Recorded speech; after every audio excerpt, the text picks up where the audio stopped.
Olá a todos, eu sou o professor Antônio Marcelo Jackson, da Universidade Federal de Ouro Preto, e nós estamos nessa videoaula tecendo comentários sobre o texto O Cristianismo nos séculos XVI e XVII, de autoria do professor Adriano Cerqueira. Tá? Muito bem, o texto do professor Adriano nos chama a atenção para a crise que se instaura na igreja católica no século XVI, ou seja, lá pelos idos de 1500 e pouco. É uma crise que, na verdade, já se arrastava desde fins da Idade Média. E que crise é essa? Tá? Que situação que era vivida na assim chamada cristandade naquele momento? Existiam fundamentalmente duas grandes correntes que se digladiavam no seio da Igreja Católica. A primeira, que a gente pode chamar de tradicional, que defendia que a postura da Igreja deveria ser aquela que sempre foi, pelo menos desde da chamada Alta Idade Média, ou seja, a manutenção de certas políticas religiosas e das influências, propriamente até políticas, que a Igreja exercia. A segunda corrente, uma corrente mais crítica, colocava que não, que a Igreja não deveria agir dessa forma, que deveria efetivamente se afastar da chamada vida laica e se concentrar nos assuntos da fé. Muito bem. Nesse sentido, tá, é que o terreno foi devidamente fertilizado para que aparecesse no século XVI as chamadas reformas protestantes. E das três grandes reformas, a reforma de Martinho Lutero, a reforma de João Calvino e a de Henrique VIII, vamos nos dedicar àquelas que efetivamente produziram um efeito mais substancial, que foram as reformas de Lutero e Calvino.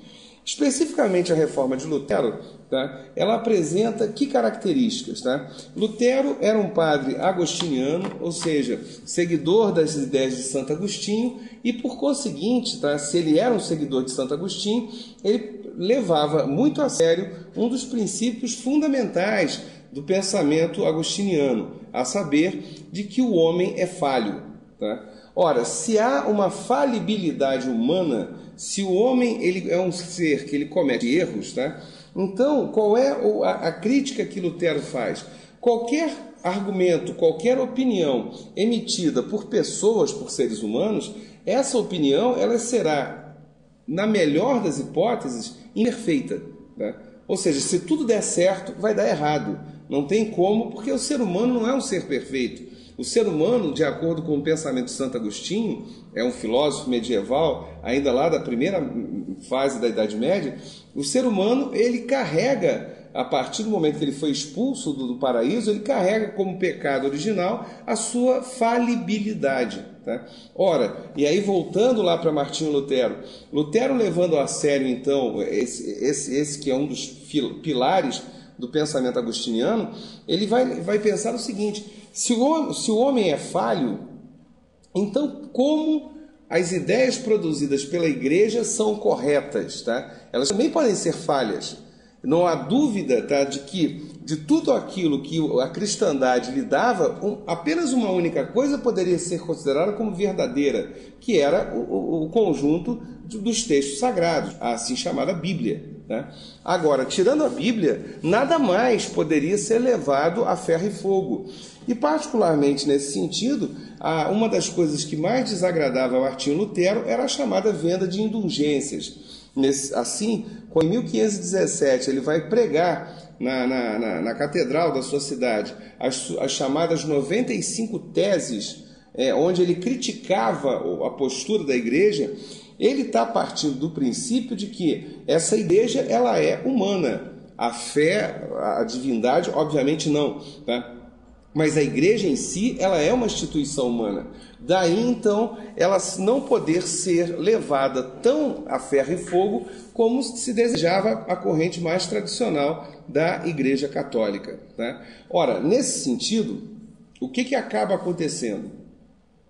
Curiosamente, como não era uma posição que se tornava, se revelava ao grande público a partir de Lutero, mas sim uma crise que já vinha se arrastando desde um bom tempo, quando Lutero apresenta as suas teses, acaba que ele, sem perceber, ele sem querer, ele provoca uma grande divisão a começar nos estados germânicos, né? Naqueles países que compunham aquilo que 4 séculos depois será chamado de Alemanha. A Alemanha não existia nessa época.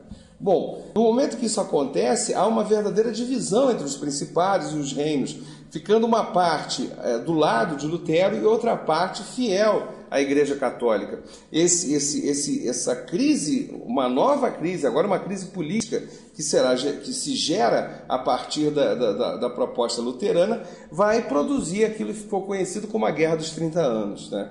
Ora, esse tipo de situação, portanto, a gente pode refletir de que maneira da ideia do Lutero. Lutero parte do pressuposto que se o homem é falho, que é uma ideia agostiniana, repito, né? Se o homem é falho, então eu não tenho uma única interpretação sobre os acontecimentos, particularmente eu não tenho uma única interpretação sobre a Bíblia, que aí era o ponto-chave do argumento luterano, né?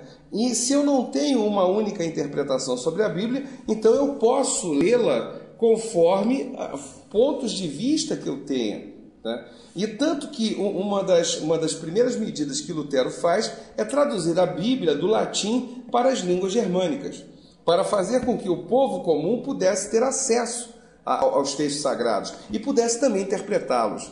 Ora, esse primeiro grande momento, tá, que é um momento de uma discussão que nós poderíamos fechá-la numa discussão puramente teológica, tá, ou numa discussão puramente hermenêutica, interpretação, somente isso, ela acaba se transbordando, ela se transporta, ela transborda para uma questão política que gerou a Guerra dos 30 Anos. A gente encerra o nossa primeira videoaula sobre esse texto e daqui a pouco a gente continua com a nossa segunda parte.